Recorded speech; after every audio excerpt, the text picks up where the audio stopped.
कि आना जाना है संसार। हिंदुस्तान एक महान देश है, विश्व में सोने की चिड़िया कहलाता है बाबूजी। अत्रि, अंगिरा, सर्वभंग, श्रुतीक्ष, भरद्वाज, जैमिन, गालव, विभांडक, श्रृंगी जैसे ऋषि मुनियों की ये तपस्थली प्रयागराज रहा है। अगर बिरहा के दृष्टिकोण से देखा जाए तो बिरहा के एक एक सबसे बड़े महारथी प्रयागराज में पैदा हुए। अगर शिक्षा के स्तर से देखा जाए तो इलाहाबाद विश्वविद्यालय यही है। न्याय की प्रणाली में देखा जाए तो प्रयागराज में ही हाई कोर्ट है। और सुरक्षा के दृष्टिकोण से देखा जाए तो पुलिस हेडक्वार्टर यही है। तो हम आप भाग्यशाली हैं। और चिकित्सा की भी जरूरत पड़ जाए तो प्रयागराज छोड़ के जल्दी कहीं जाना नहीं है। दूसरे प्रदेश या देशों में भी जाना हो तो सारी सुविधा प्रयागराज जंक्शन और बमरौली एयरपोर्ट से। ध्यान देंगे, बिरहा एक पढ़े लिखे सभ्य समाज की तिवारी जी स्थिति है। पहले बिरहा जन्म से लेकर मरण तक 16 संस्कार में पहले बिरहिया यानी कवि हुआ करते थे जो बिरहा बांधे। आज भगवान ने भरोसे नैया वही थे, आप लोग मंच देता है नहीं, हम लोग को काबिल नहीं है। हमारा कहना है मास्टर साहब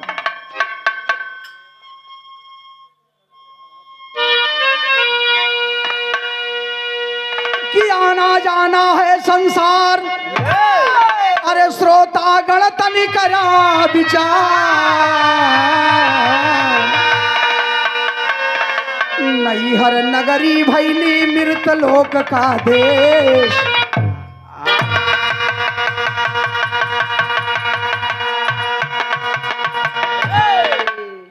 आना जाना इस संसार का प्रकृति का नियम है।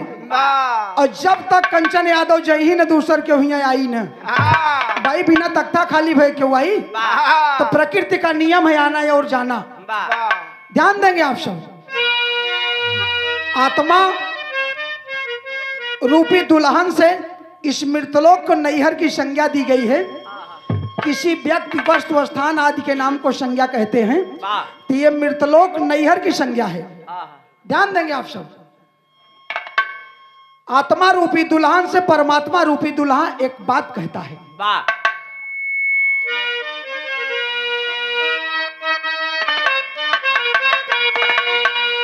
अरे गुजरिया जईबू सासुर की गली, हाथ लागी ठेकान कतहूँ दागी बचू नरिया। गुजरिया जईबू सासुर की गली,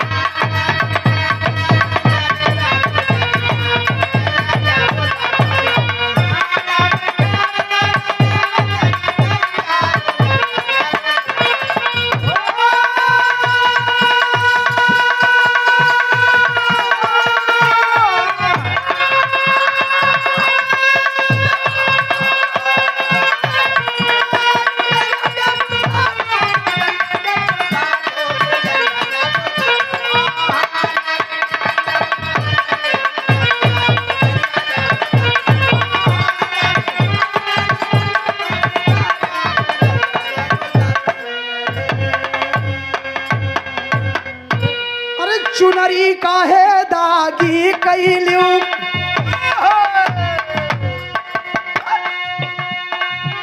₹100 का आशीर्वाद आदरणीय मोहनलाल यादव जी, गुरु महाराज बक्सेड़ा की सरजमी से बहुत बहुत चरणों प्रणाम है, आशीर्वाद की कामना है। आदरणीय तिवारी जी, दयाशंकर तिवारी जी, केदारनाथ तिवारी जी, एक हमारे इंस्पेक्टर साहब वशिष्ठ यादव के मित्र है दयाशंकर तिवारी जी। इतना ही लंबा और ये SIT में इतने समय लखनऊ तैनात है, उनका देख लें आप, तिवारी जी को देख लें। हमारे बीच में है केदारनाथ तिवारी जी, खरगापुर की सरजमी से ₹200 का पुरस्कार। ज्योति तिवारी जी कहा था कि आज 20 साल पर बिरहा सुनत ही, सर्व विश्वास दिलाता हूं कि बिरहा सुनने को मिलेगा। चुनरी काहे दागी कैलियो।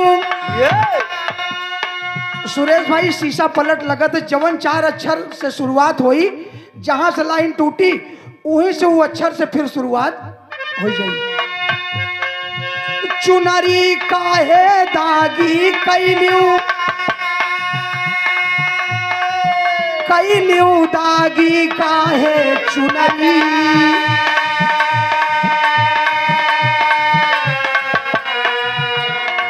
उस परम पिता परमेश्वर परमात्मा का संदेश है। चुनरी का मतलब ही काया।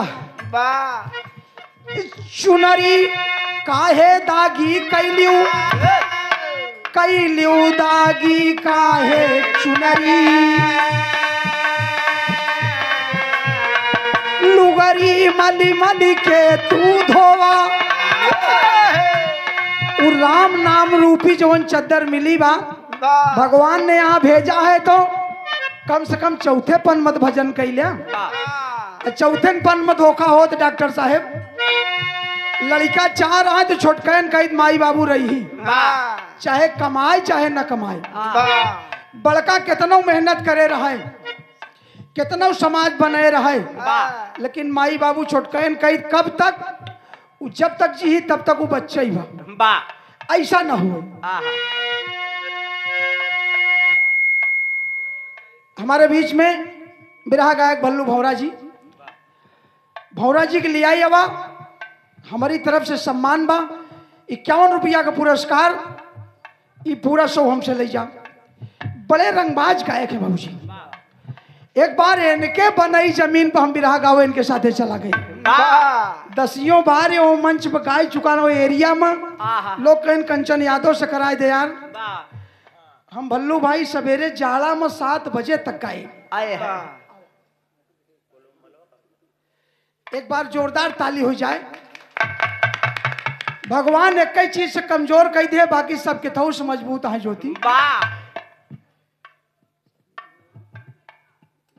हम चुप्पे में पूछा था ही कि कहा था हाँ सब सही है।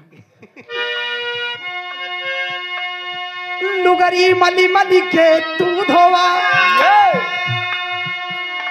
धोवा तू मली मली के लुगरी। उजरी जब ना होई हई सखिया। जब तक राम नाम रूपी चद्दर इस शरीर पर न पड़ जाई ना, ये धरती पे पैदा हो के यथार्थ आपने खो दिया। उजरी जब ना होई हई सखिया। सखिया से शब्द छूटत बा और फिर शुरू हो जात है। उजरी जब ना होई हई सखिया, कि सखिया जब ना होई हई उजरी। फुहरी तो के कही हई सजना, फुहरी तो के कही हई सजना, सजना कही हई तो के फुहरी।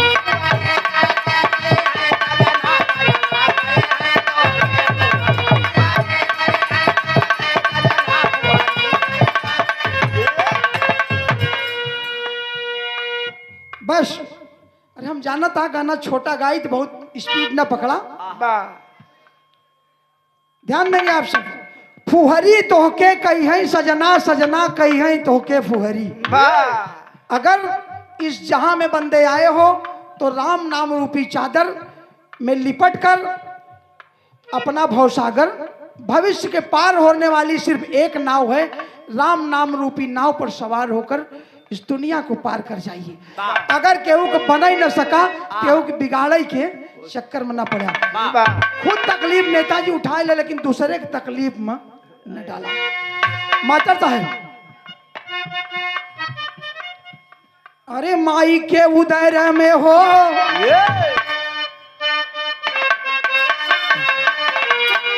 अरे कमरिया के पतरी, कमरिया के पतरी। भौजी हमार हो कमरिया के पतरी।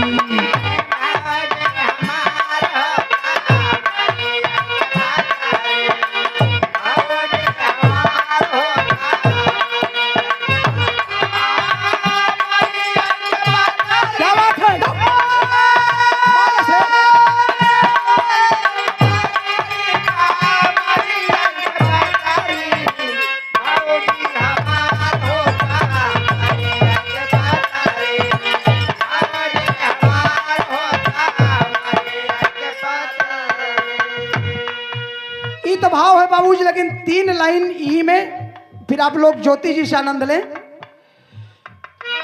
अरे माई के उदर में हो, माई के उदर में,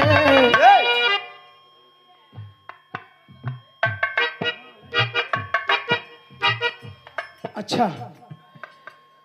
आदरणीय रैया की सरजमी से प्रेम टेंट हाउस बिरहा कलाकारों के शुभ चिंतक हैं। ज्योति हर साल अच्छा कलाकार खोज के ले आवत थी, रंगबाजी से जवाबी बिरहा करावत थी। हम सुने कभो नहीं गए, देखी तो कब तक नंबर लगावत थी। हमारे बीच में स्वागत है, हमारा कहना है। और सुरेश भैया का प्रेम भैया कर खड़ा कह दिया ना तो घरे धोखा हो सके, देख ले। अरे माई के उदर में हो, माई के उदर में, रोवल हो मना माई के उदर में।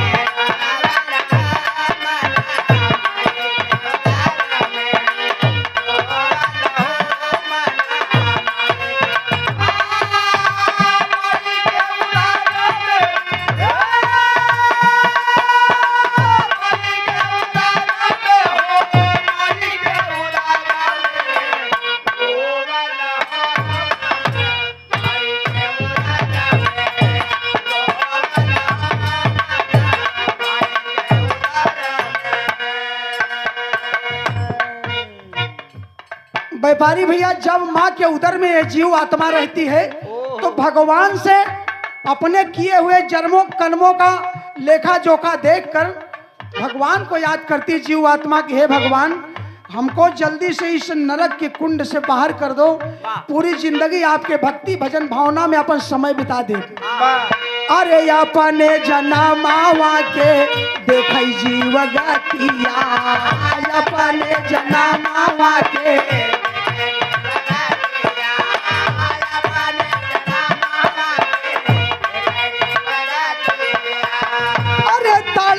तड़प के जीव पिटैया पंछतिया,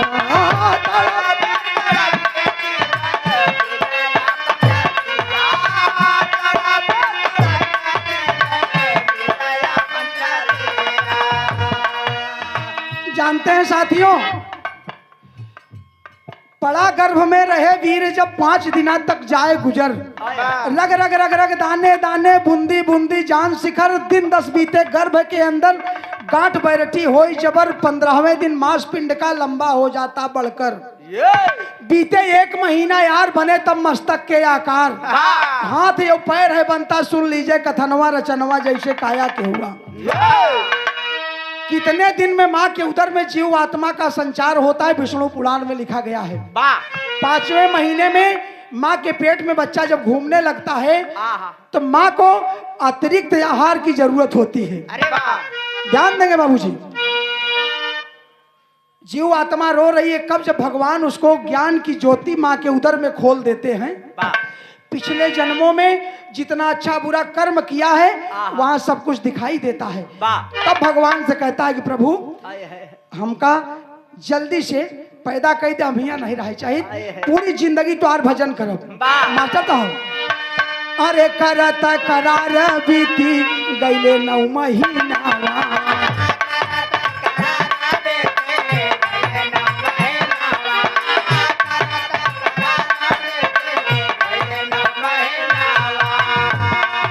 गर्भ से काटा प्रभु मोर बंधनवा,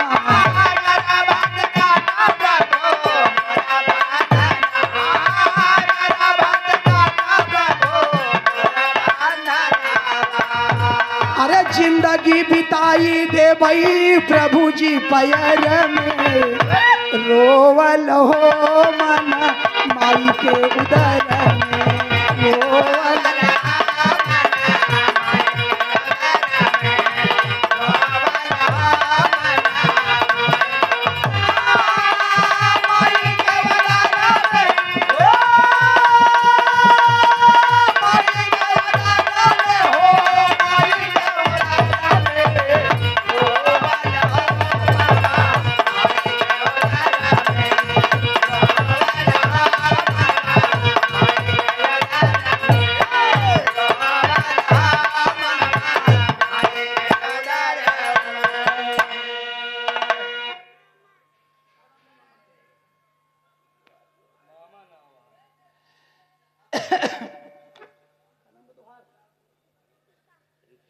ये देखें बिटिया रितिका के मामा जी की तरफ से 50 रुपया का पुरस्कार आया है। बिरहा परिवार प्रयागराज की तरफ से आपका स्वागत है, वंदन अभिनंदन है। आपने पुरस्कार देकर हमारा सम्मान बढ़ाया, इसके लिए आप सभी लोग बधाई के पात्र हैं। 1 मिनट में हमारा गीत समाप्त हो जाएगी। भगवान को याद करते, भगवान को दया आ जाती है। भगवान ने माँ के उदर से बंधन को खोलकर इस मृतलोक में जब भेजते हैं, तो माँ के उदर से जब जीव आत्मा इस धरती पर आती है, तो वहां तो डॉक्टर साहब सब कुछ दिखात भी, कुछ दिखात, तब जीव आत्मा कहा तो कहाँ कहाँ कहाँ हुआ, तो सब कुछ देखत रही, यहाँ कुछ नहीं दिखात बा।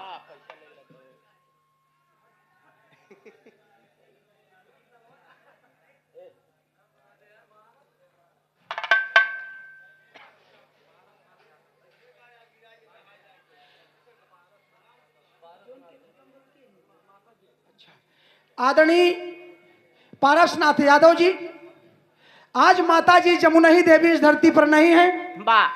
आपके बेटे जी कर कमलों द्वारा 500 रुपए का पुरस्कार। संसार में बाबूजी अगर माँ नहीं है तो समझ लीजिए कुछ नहीं है।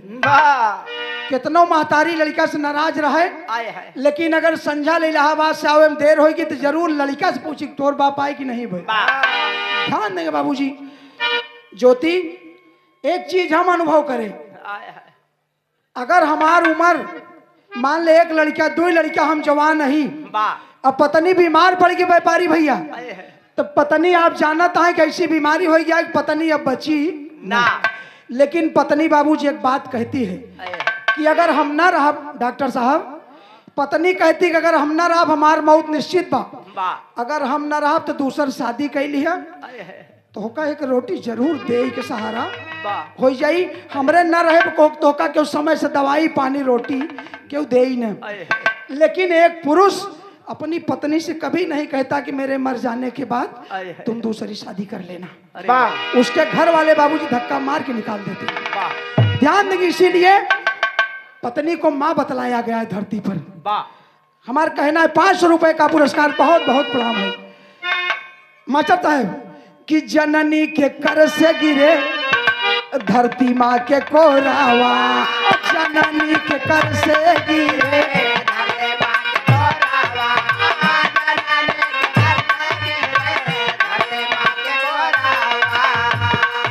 अरे काम क्रोध मद लोभ माया के झकोरावा, काम क्रोध मद लोभ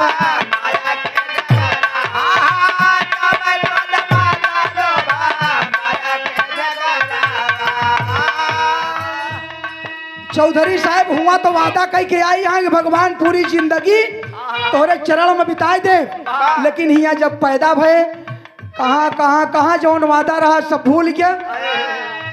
काम क्रोध मद लोभ में पूरी जिंदगी अहंकार में बीत गई।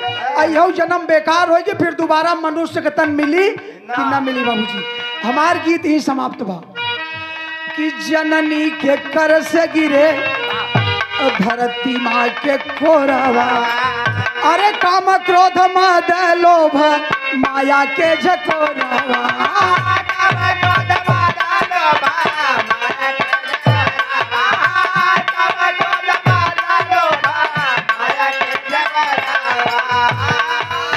अरे गाँव कंचन यादव अब राम सिंह स्वर में, गाँव कंचन यादव अब राम सिंह स्वर में, रोवल हो मन माई के उदर।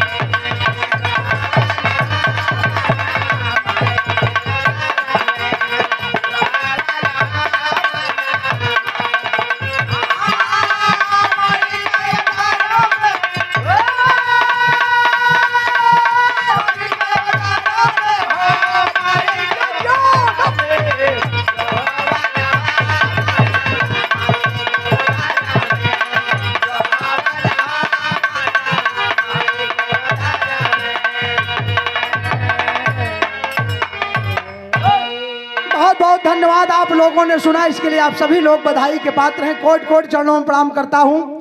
आप लोगों ने अपना समय दिया और शोकाकुल परिवार की तरफ से बहुत बहुत स्वागत है, वंदन अभिनंदन है। आदरणीय गोपाल यादव जी बलई मई की सरजमी से हमारे बीच में हैं। बाबूजी की तरफ 100 रुपए का पुरस्कार।